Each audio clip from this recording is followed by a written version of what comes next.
আমরা এখন রামপাল তাপবিদ্যুৎ কেন্দ্রে অবস্থান করছি এবং আপনাদের রামপাল তাপবিদ্যুৎ কেন্দ্রের বিষয়ে কিছু তথ্য এবং গুরুত্বপূর্ণ বিষয় আপনাদের সাথে শেয়ার করব। এটা রামপাল তাপবিদ্যুৎ কেন্দ্র 1 নম্বর বয়লার। এখান থেকে কয়লা সরবরাহ করা হয় এবং আপনাদের সামনে যে বেল্টটি দেখানো হচ্ছে এটা রামপাল তাপবিদ্যুৎ কেন্দ্রর, এটা হলো কয়লার বেল্ট এবং সামনে যে বিল্ডিংটা আপনারা দেখতে পাচ্ছেন এটা হলো এফসি বিল্ডিং। এটার থেকে পাথর গুঁড়ো এবং কয়লা গুঁড়ো করা হয় এবং কয়লা গুঁড়ো করে এটা জ্বালায়ে কারেন্ট তৈরি করা হয়। এবং সামনে যে বিল্ডিংটা দেখতে পাচ্ছেন বা উঁচু যে লাল যে কালারটি দেখতে পাচ্ছেন এটা রামপাল তাপবিদ্যুৎ কেন্দ্রের সিম, যেটা বলা হয় বাংলাদেশের সবচাইতে উচ্চ জায়গা এবং এটা থেকে কয়লা ধোঁয়া বের হয়। আপনারা জানেন এই ধোঁয়ার কারণে সমাজটা দূষিত হয়ে যাচ্ছে, যার কারণে ছোট বাচ্চা এবং নাবালক শিশুদেরকে দুঃসংবাদ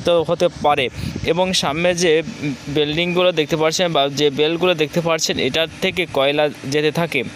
এবং আপনাদের সামনে আরও কয়েকটি জায়গা আপনাদের সাথে দেখাতে থাকবো, আপনারা আমাদের সঙ্গে থাকুন এবং আমাদের নিউজটা দেখে আমাদের ইউটিউব চ্যানেলটাকে সাবস্ক্রাইব করে দেবেন। এবং ওই যে বড় যে বিল্ডিংটা দেখতে পাচ্ছেন এই বিল্ডিংগুলো হলো এটা হলো কয়লা, এখান থেকে কয়লা বেটে সমান করা হয়। এবং এই যে বয়লার যে সাদা যে বয়লার দেখতে পাচ্ছেন ওখান থেকেও ধোঁয়া সরবরাহ করা হয়। এই যে বিল্ডিংটা দেখতে পাচ্ছেন এই বিল্ডিং থেকে কারেন্ট যে তৈরি হয়, ওখানে কারেন্টে ধরে রাখা হয়, ওখানে প্রায় 10,000 উপরে ব্যাটারি রয়েছেন। এবং এর সামনে এই যে এইটা আরেকটা বয়লার, এটা বয়লার 1, এই বয়লারও একইভাবে কারেন্ট তৈরি করা হয়।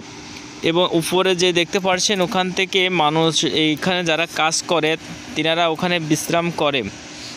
এবং সামনে এই যে জায়গায় আমরা অবস্থাপন করছি এখান থেকে কয়লা যদি নিচে পড়ে যায় কয়লাগুলো উপরে ওঠাই দেওয়ার জন্য এখানে রাস্তা তৈরি করা হয়েছে।